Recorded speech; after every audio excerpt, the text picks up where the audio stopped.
अस्सलाम वालेकुम dear students. आज के वीडियो लेक्चर में हम डिस्कस करेंगे कुछ छोटी डेफिनेशंस लाइक पहली डेफिनेशन है हमारे पास पावर फैक्टर। लास्ट लेक्चर में हमने देखा था कि जो एवरेज पावर कंज्यूम होता है आरएलसी सीरीज सर्किट में उसका फॉर्मूला जो होता है that is E V I V cos of phi. E V I V cos of phi, this is also called as true power. This is also called as true power. और अगर हम खाली product लेंगे E V का और आई we का, यानी कि virtual value of voltage and virtual value of current, अगर इसका प्रोडक्ट लेंगे तो this is called as virtual power. Virtual power या अपैरेंट पावर। अपैरेंट पावर, तो अगर रेशियो हम निकालेंगे, if we take ratio of true power with apparent power, ratio of true power with apparent power is it is called as power factor. The ratio of true power with apparent power is called as power factor. तो क्या आएगा यहाँ पे, E V I V cos of phi upon E V I V. E V I V cancel होगा, तो जो power factor हमारे पास आएगा that is cos of phi. Power factor is cos of phi. तो अगर रजिस्टर में खाली इंडक्टर, ये सर्किट में खाली रजिस्टर लगा होगा फॉर आर ओनली, अगर सर्किट में खाली रजिस्टर लगा होगा तो आपको पता है कि current and voltage are in phase, तो फाई जो होता है वो ज़ीरो होता है उस सिचुएशन में। अगर फाई ज़ीरो होगा तो इम्प्लाइज कॉस ऑफ फाई क्या होगा, +1। इसका मतलब वो सर्किट जिसमें खाली रजिस्टर लगा होगा उसमें पावर फैक्टर जो होता है 1 के बराबर होता है। That means it consumes full power. अब अगर लगा है फॉर, अगर इंडक्टर लगा है एल ओनली या सी ओनली, या तो कॉइल लगी है या तो कैपेसिटर लगा है, उस सिचुएशन में फाई क्या होगा, वहाँ पे वोल्टेज और करंट के बीच जो फेज डिफरेंस होता है वो होता है π/2 या 90 डिग्री। ठीक है, वहाँ पे फाई 90 डिग्री होता है, तो कॉस फाई कितना होगा, cos 90 is 0। Power factor of an AC circuit containing inductance only or capacitance only is always equal to 0. तो cos phi is 0 और power factor is 0। तो वो करंट जो इंडक्टर से फ्लो होगी या प्योर कैपेसिटर के थ्रू फ्लो होगी, सच दैट वो कितना पावर कंज्यूम करे, 0 power. Current which flows through L, यहाँ पे प्योर एल की बात चल रही है, प्योर एल और सी, प्योर इंडक्टर और capacitor consuming no power for its flow, जो इसके फ्लो के लिए फुल साइकिल में कोई भी पावर कंज्यूम ना करे, यानी कि जिसके लिए पावर फैक्टर क्या हो, 0। ऐसी करंट का नाम क्या होता है, वॉटलेस करंट।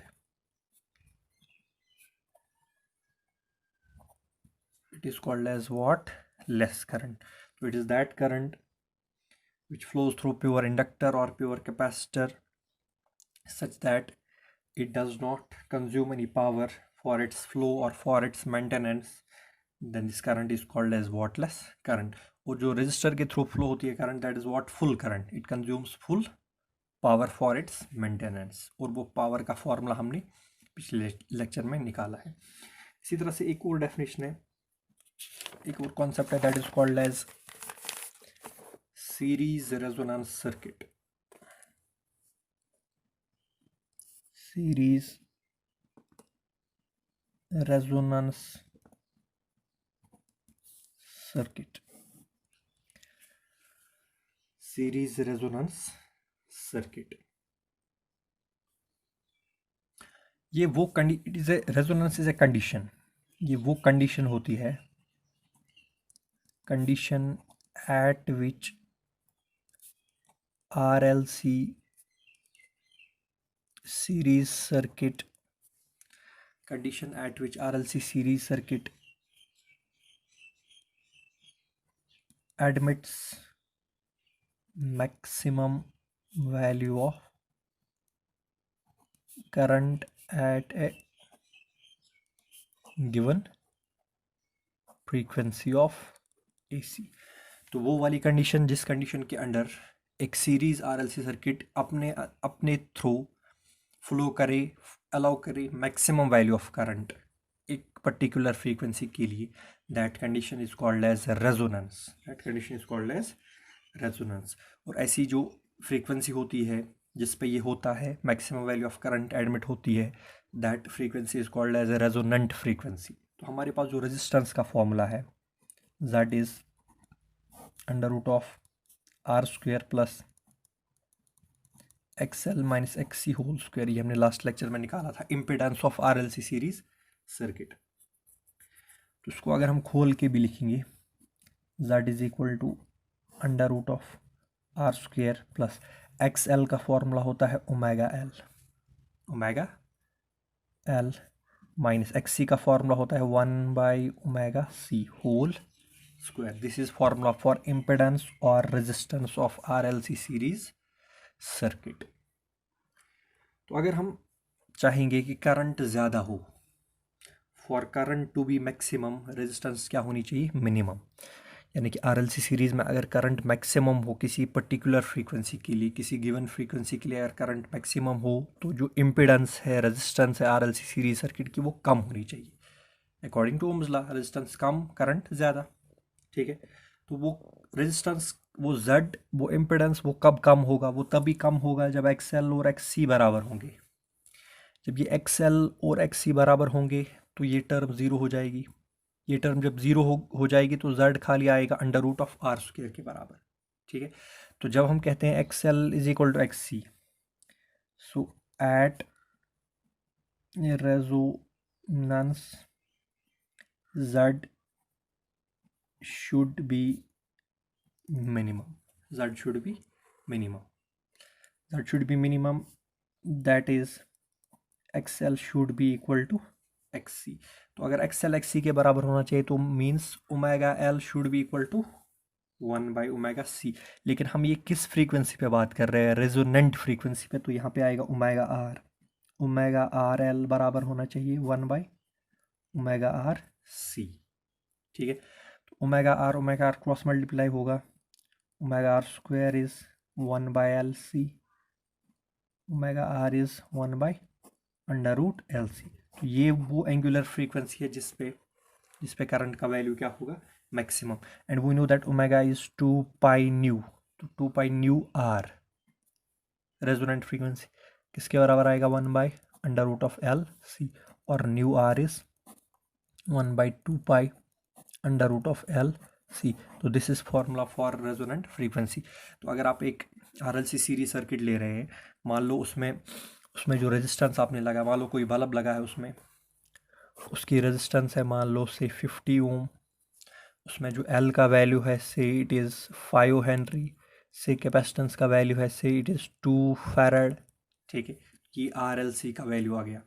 ठीक है, आप चाहते हो कि इस सर्किट में एडमिट हो मैक्सिमम करंट, तो आपको क्या करना है, न्यू आर का वैल्यू निकालना है, 1/2π√LC इज 5 × 2।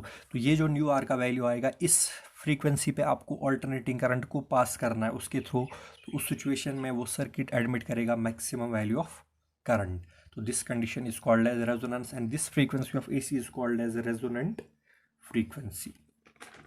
रेजोनेंट फ्रीक्वेंसी, तो ये एक और डेफिनेशन थी। इसी तरह से एक और लास्ट डेफिनेशन है, that is called as quality factor.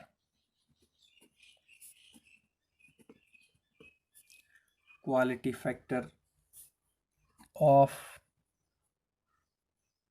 Resonance circuit. Quality factor of resonance circuit. Quality factor of resonance circuit ये क्या मतलब रखता है?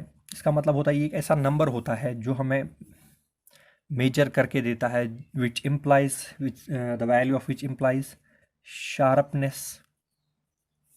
sharpness of tuning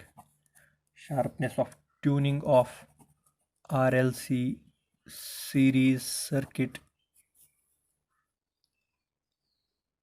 at resonance। Quality factor जो है वो ट्यूनिंग मीन्स कि ऐसी फ्रीक्वेंसी चूज़ करना कि जिस पे रेजोनेंस की कंडीशन सेटिस्फाई हो, जिस पे RLC सीरीज सर्किट के through maximum value of current flow हो। तो उस ट्यूनिंग की शार्पनेस जो है that is determined by quality factor, and it is given by ratio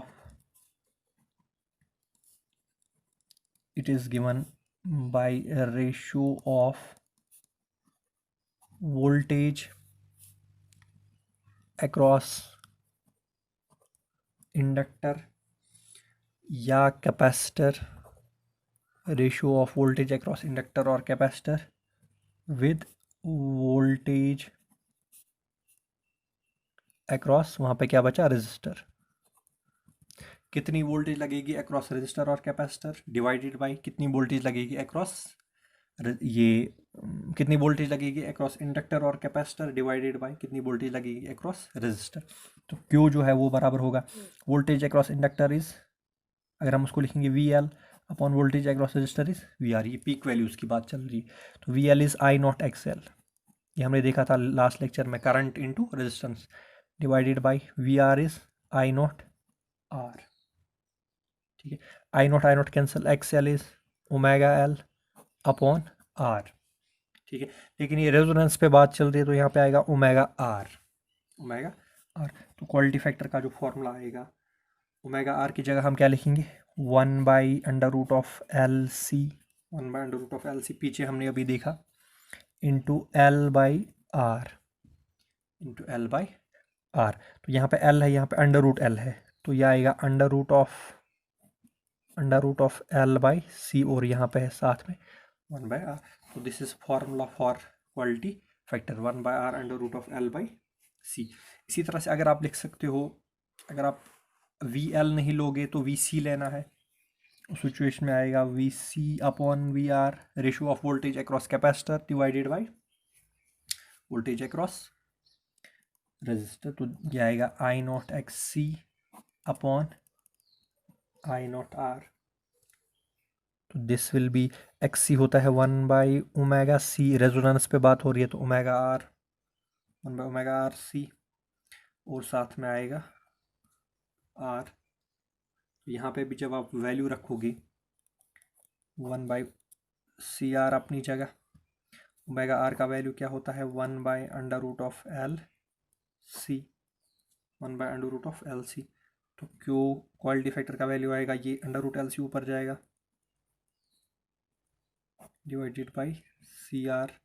ठीक है, तो आएगा √1/R, बाहर जाएगा √ यहाँ पे C है, यहाँ पे C रूट के बगैर है नीचे, तो बनेगा √L/C, 1/R √L/C। This is formula for quality factor. तो ये जब आप निकालोगे इसका कोई यूनिट नहीं होगा, it will be just a pure number, it is a pure number. तो ये नंबर जो होता है ये हमें बताता है शार्पनेस ट्यूनिंग की, यानी कि उस फ्रीक्वेंसी फाइंड करने की शार्पनेस जिस फ्रीक्वेंसी पे सर्किट एडमिट करे मैक्सिमम वैल्यू ऑफ करंट। तो this is about quality factor. तो ये कुछ डेफिनेशंस थी रिगार्डिंग RLC सीरीज सर्किट।